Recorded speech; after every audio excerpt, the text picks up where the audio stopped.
Well, as you heard in the news, the City of St. John is still trying to find the right buyers for buildings it owns around Peel Plaza. It put out another call for proposals this week for buildings on Wellington Row and Union Street. They include two of the so-called Jellybean buildings and the old synagogue. The city has a vision for how the buildings should be rehabilitated as locations for small business, apartments, maybe art studios. Keith Brito is a developer here in the city. Good morning, Mr. Brito. Good morning, Hans. What do you make of the city's call for proposals to develop these buildings? Well, I think it's a very challenging time. Right now, we know that the residential vacancy rate in St. John is the highest actually in the country at 10.4%. The commercial market's very soft as well, and it's going to be a challenging thing for the city to sell those properties at a pretty decent price. How much interest do you think is out there for them? Well, I think there's going to be a little bit of interest from various different people for different portions. If you look at the synagogue building, for example, that's a very unique property. So there's not going to be a whole lot of people that are going to want to buy that property because it's very limited.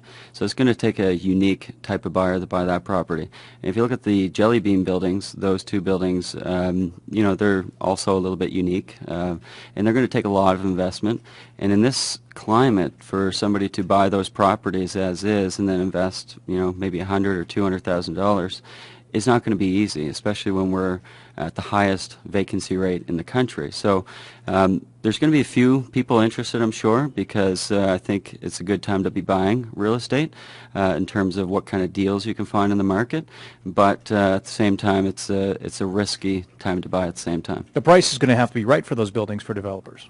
Yeah, it's usually easy to buy the real estate. That's the easiest part. The hard part is actually turning those buildings and that real estate into great investments that actually cash flow positive. So it's going to be challenging for any developer to pick up those properties and actually make sense of them from a numbers perspective. It's a very difficult environment. You don't know who is going to come knocking at your door when it comes to commercial properties, for example. I don't know if somebody's going to call me today or they're going to call me in 3 months or 6 months. It's a very soft market. It's something that I've never seen in the last 10 years. When I've been looking at the real estate data over the last couple months, it's a buyer's market right now because there's very few buyers out there. And you've done a lot of development here in the Uptown. Would you be interested in something like those buildings and what they have to offer? I've been pondering it. We're focused on a few other opportunities as well. We also are doing 25 units of very high-end residential on Princess Street, the Hayward and Warwick buildings, and we have to be careful that we don't lose sight of what we're currently working on, and we have to be careful that we don't spread ourselves too thin. So those buildings, they're very limited.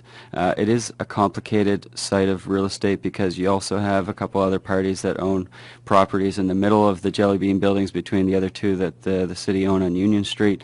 So it's a very complicated thing. I thought about possibly buying all four of them and then negotiating on the other two and doing a big development there, but it's very complicated. So you have to kind of pick and choose your battles. You have to focus on kind of the low-hanging fruit, the ones that are a little bit easier, the ones that are safer, and I'm not really sure if those are the right ones for us. And again, you have to come into buying one or all of these buildings with a pretty unique and specific vision for it before you even make an offer, right? Yeah, for sure. You don't go in there blinded, that's for sure. You have it all figured out. You know your numbers.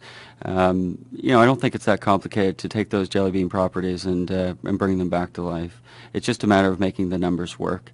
And, they are smaller. We're focusing on, much larger projects. And I have a crew, quite a large crew actually, where for us to focus on, 2 or 3 units here and there, it just doesn't make sense from an economies of scale perspective. So for us, it's kind of limited. You're almost going to have to find a developer that either is going to take the whole thing and do something significant, or you're going to have smaller players that are going to, kind of cherry pick the ones that work for them. Should the city have even bought these buildings? Well, it's an interesting question.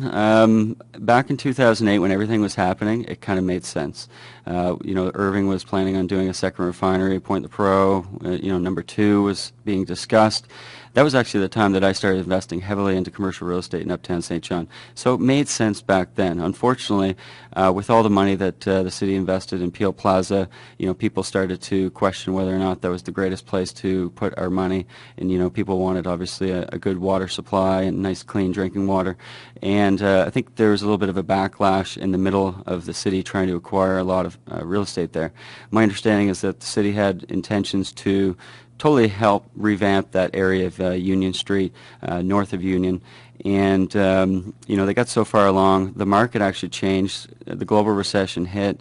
There was a credit crisis. Everything kind of almost went to nothing.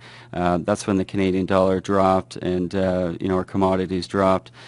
It was a huge shift. It was almost a depression back in 2008. So when they were buying them, it made sense. Unfortunately, in 2013 in St. John, if you look at where we were in 2008, where we are today, there's an extreme difference, and unfortunately the city will probably lose some money. So what would you like to see happen? If you weren't the person to buy those, what would you like to see happen with those buildings? Well, it'd be great to see somebody investing quite a bit of money in St. John. If you think about our economy here, we have 11.2% unemployment rate. It's the highest in the country. If I was the city, I wouldn't be afraid to lose money. If somebody was coming and they said, I'm going to build a 60-unit building there, and all I want you to do is give me that real estate that you paid $1 million or $2 million for, but they're going to build, say, a 60-unit building that might be $15 or $20 million. The city is going to benefit because they're going to get the tax revenues. So unfortunately, they do take a loss in the short term up front. However, if we can get people, developers, to come into St. John, do big projects, create jobs, see more people live uptown, see more business, see more vibrancy, add to the social, status of uptown, make it a more attractive place, I would encourage the city to accept those losses just to see investment in St. John. You do see potential there, though. You think that people would want to move to that part of the city, or invest in terms of business, in terms of establishing themselves in a home life there. I would say for sure that I did take a pretty close look at it, and I'm still pondering it. Anytime somebody invests $75 million next door with the province and the city and a parking garage and police headquarters and all this kind of stuff, it makes a lot of sense to be picking up real estate right beside it. And the interesting part of that location is you can actually connect to the pedway system very easily, I would say, without spending a fortune. And we have the longest pedway system, I think, in Atlantic Canada, if I'm not mistaken. And that pedway system is very valuable. You can pretty much go anywhere, from north to south of King, down to Market Square, Boardwalk, uptown. So it's very attractive from a location point of view. It's not on the waterfront, but it's so close to all those things that we have uptown. The quality of life that you can have uptown, and especially in that location, is very attractive, and it's probably the best you're going to find in New Brunswick.